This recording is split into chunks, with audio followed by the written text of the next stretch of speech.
Hello everyone, welcome back to my channel. You guys know what we're doing here today. We are going to be going over the books that I read in September. Today is September 31st, so it is the last day of the month. I finished 1.25 books today. We're gonna get into it. So I'm super excited. I only read 5 books this month, and as I'm kind of going through the books, I'll kind of explain why. I'm kind of in a slump right now, and it's kind of because of a book that I read this month that was just like so incredible that I just can't get into anything. And that's always the time of the year. Like, it's just like getting like dark early. It's like gloomy. I have a hard time reading in the wintertime. So we're going to kind of slow down a little bit probably now at this point. But let's just get right into it. So, of course, I think I mentioned in my last video that I was reading The Final Gambit.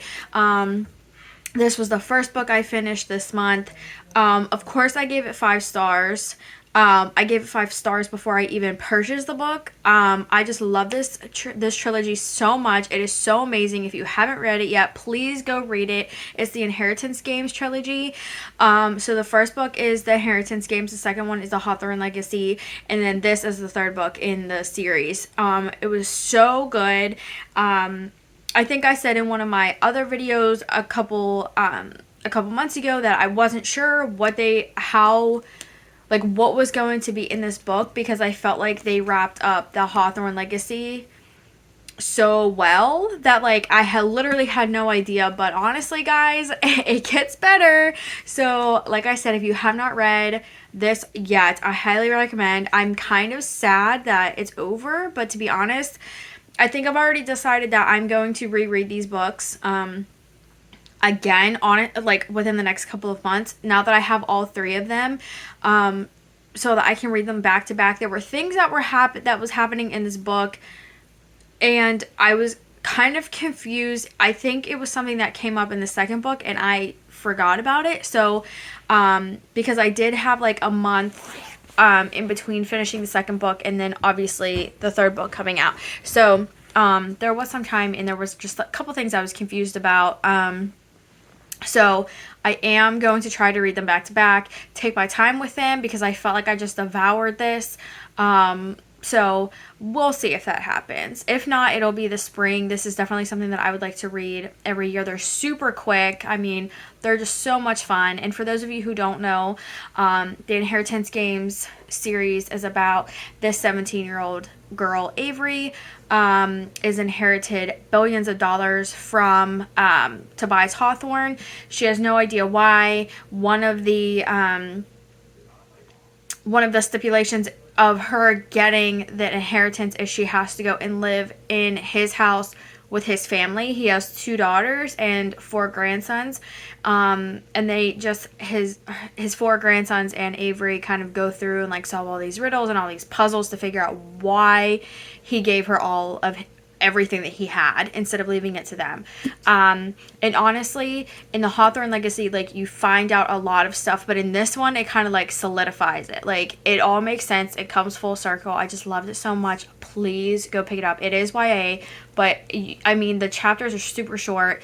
And I'm going to stop talking about this now because I feel like I've been going on way too long about this. But that is The Final Gambit. Loved it. 5 stars. 5 stars for the series. Loved it so much. Then the next book I read, I actually don't have it with me. I borrowed it from a coworker, and it is The Paris Apartment by Lucy Foley. To be honest with you, I'm not going to talk about it too much, because I hated it. I gave it 2 stars, and I don't want... I mean, you could read it and you could love it, and I don't want to put my very harsh opinion on other people. So I'm just going to say I did not like it. I hated it. And kind of leave it at that. I gave it 2 stars, mostly just because I finished the book. I gave it 2 stars. I do still want to read the guest list by her. So it didn't completely turn me off from her. I don't know if it was just the right book, wrong time kind of situation, but I just was not feeling it. I could not get into it. I'm not I don't skim. I'm not a skimmer. I read every single word on the page and I take it in. This book, I would read it, didn't remember what I just read, or like wasn't focused on what I just read, and I didn't even care, didn't go back to reread it. I just kept going. I did not connect with it. But I have heard other people really, really enjoy it. So if it's something that you're interested in, so the premise of the book is, I don't even remember what her name is, to be honest with you. Maybe Jessica, really not sure. I have no idea. But she goes to stay in Paris with her, I think it's her half brother. She like has some things going on and just goes to Paris to live with him. And when she gets there, he's not there. So she's kind of like talking to other people who were living in the apartment to figure out where he's at. I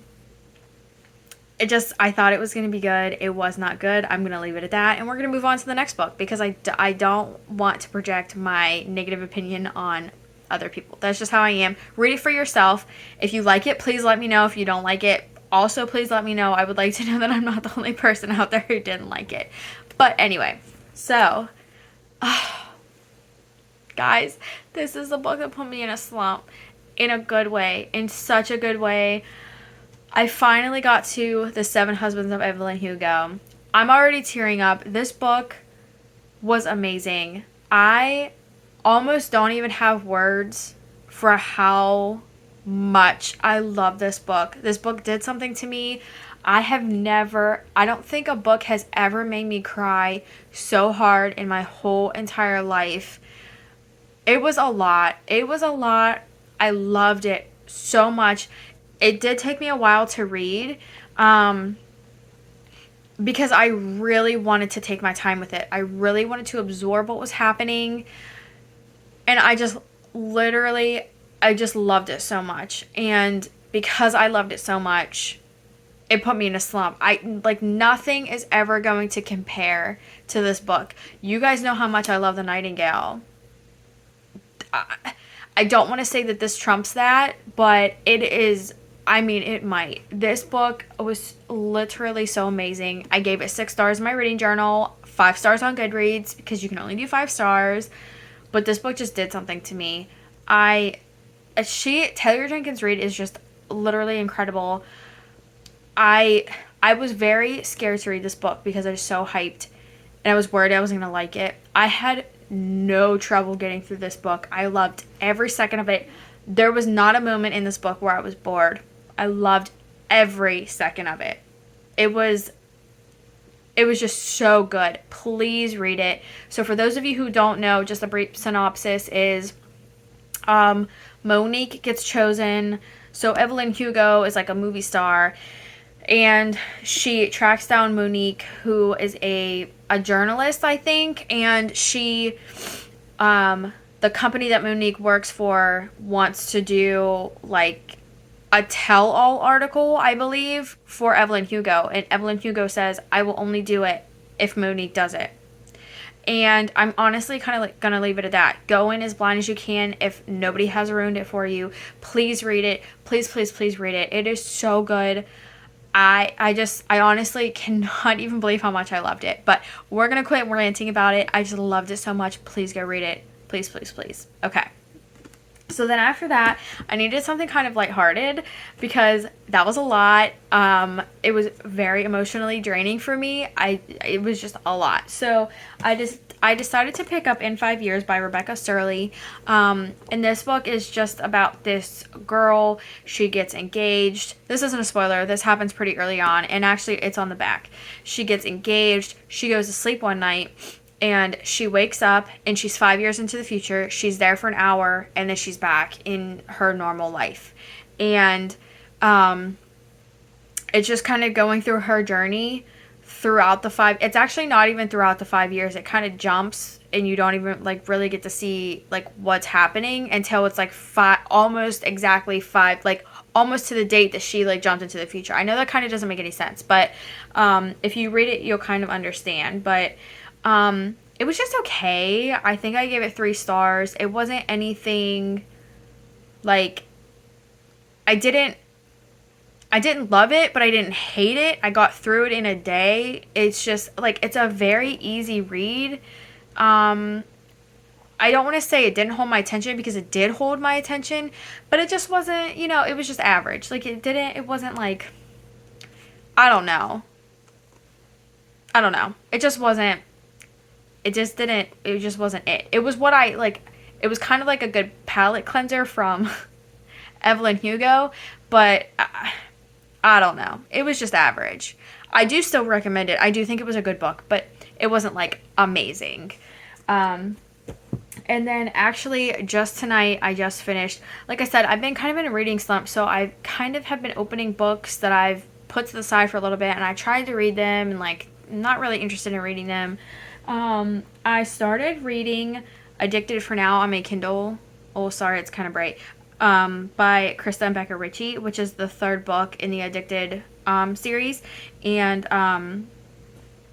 I started it when I was on vacation in August, and I have been slowly making my way through it, and I just decided to pick it up and binge it, and I finished it tonight. Absolutely incredible.